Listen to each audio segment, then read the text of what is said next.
Hirsch, bonjour. Bonjour. Vous êtes coprésident d'Ipsos, spécialiste des études, aussi bien sur le plan politique, c'est peut-être l'historique d'Ipsos que l'on connaît le plus, mais en réalité, vous faites beaucoup d'études pour les entreprises, pour connaître un petit peu la vie des consommateurs. On va revenir avec vous sur les résultats 2007 et les perspectives de l'exercice. Si on revient sur l'exercice 2007, la croissance est de 8,2% pour le chiffre d'affaires, supérieur pour le résultat net, qui était à pratiquement plus 20%.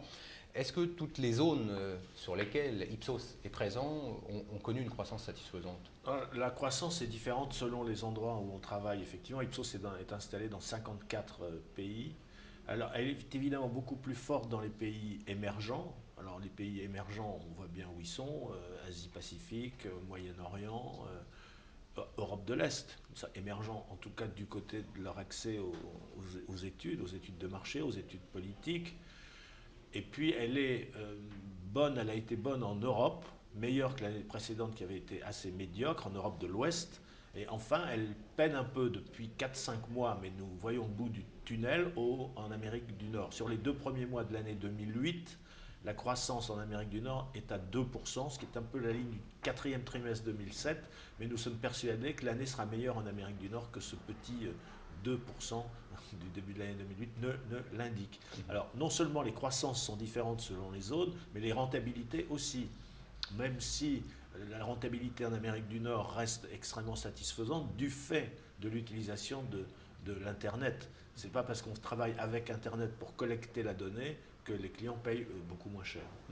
Ça, c'est intéressant parce que c'est une vraie révolution dans votre métier, hein, ce online. En même temps, on pourrait se dire pour les consommateurs que quand ils répondent au téléphone, peut-être que c'est plus fiable que quand ils répondent sur Internet. Comment ça a évolué justement? Non, il y a des difficultés légales aux États-Unis sur le téléphone parce que c'est un pays qui est très très marketé. Donc il y a beaucoup d'appels rentrants qui viennent de sociétés de marketing pour faire de la vente. Par exemple, beaucoup de gens ont dû acheter des maisons avec du marketing rentrant et sont aujourd'hui dans les subprimes. Donc il y a des pays dans lesquels le téléphone ne pose aucun problème parce que les gens parlent beaucoup au téléphone. De ce point de vue-là, le fait qu'il y ait beaucoup de portables a augmenté la quantité, la durée des conversations que les gens ont avec les téléphones. Donc tout ça, ça nous arrange. Avec l'Internet, lorsque vous devez mesurer des liens, c'est-à-dire comprendre et analyser les liens entre tel type d'achat, tel type de consommateur, ou bien est-ce que vous allez vendre davantage d'eau pétillante si vous mettez des framboises dedans, ça, l'Internet est formidable pour ça et c'est un média qui suscite beaucoup d'attention de la part les gens qui travaillent avec de l'Internet, qui répondent avec de l'Internet, sont extrêmement attentifs. C'est du reste l'une des raisons pour lesquelles ils détestent les publicités intrusives, c'est-à-dire qu'ils détestent être ennuyés par une publicité qui surgit au moment où ils sont en train de faire quelque chose. Donc l'Internet, les gens sont très concentrés, ils sont concernés et concentrés. Et donc là, on mesure très bien ces liens. Plus compliqué est de mesurer des intentions de vote avec l'Internet. Parce qu'il y a toute une série de classes sociales, de catégories d'âge qui ne sont Qui n'ont pas pas accès équipées et encore. qui n'ont pas accès à l'Internet. En Europe, par exemple, on utilise beaucoup plus l'Internet dans les pays comme la France, par exemple, qu'en Italie, ou en Espagne, où on est médiocrement équipé. Alors c'est vrai qu'on a peut-être beaucoup plus parlé d'Ipsos en 2007, année électorale, sur l'une de vos activités. Est-ce que cette activité-là, effectivement, a connu un pic forcément en 2007? Bah, la progression d'Ipsos en 2007 du côté de tout ce qui est public à faire, c'est-à-dire la politique, le corporate, donc les images d'entreprise, la recherche sociale, a été de 9%, donc un peu supérieur à la croissance générale d'Ipsos qui est à 8,2 en volume d'activité. Bon, des élections, nous sommes dans 55 pays, il y a des élections dans une quinzaine de pays dans lesquels on est. Il y a peu de pays dans lesquels on fasse les élections alors qu'on n'y est pas installé, mais il y a la Grèce, par exemple, on fait les élections en Grèce depuis 10 ans et on n'a aucun bureau. On fait ça depuis les studios de la télévision. Euh, les élections, c'est un moment important de chiffre d'affaires non récurrent, électoral, mais c'est aussi un moment où les gouvernements dépensent moins d'argent sur leurs études parce qu'ils ne savent pas s'ils vont pas être dans l'opposition juste après. Ouais. Du côté justement de cet exercice 2008, vous parliez des États-Unis, c'est la grande inquiétude du moment, hein, c'est clair. Oui. Comment se passe le début de l'année pour vous et comment vous parliez tout à l'heure du fait que les États-Unis puissent effectivement rebondir en quelque sorte, en tout cas aller mieux que les 2%, hein. Qu'est-ce qui pourrait le justifier? Ben, la part de la dépense études dans la dépense publicitaire aux États-Unis est telle que quand la dépense publicitaire se comprime, la dépense études ne se comprime pas. C'est-à-dire que nos clients sont de plus en plus désorientés par leur propre clientèle. Donc ils ont besoin de mécanismes de réassurance, d'anticipation de notre part pour choisir mieux leurs investissements. C'est ça qui fait la légitimité des sociétés d'études et c'est ça qui les rend peu cycliques.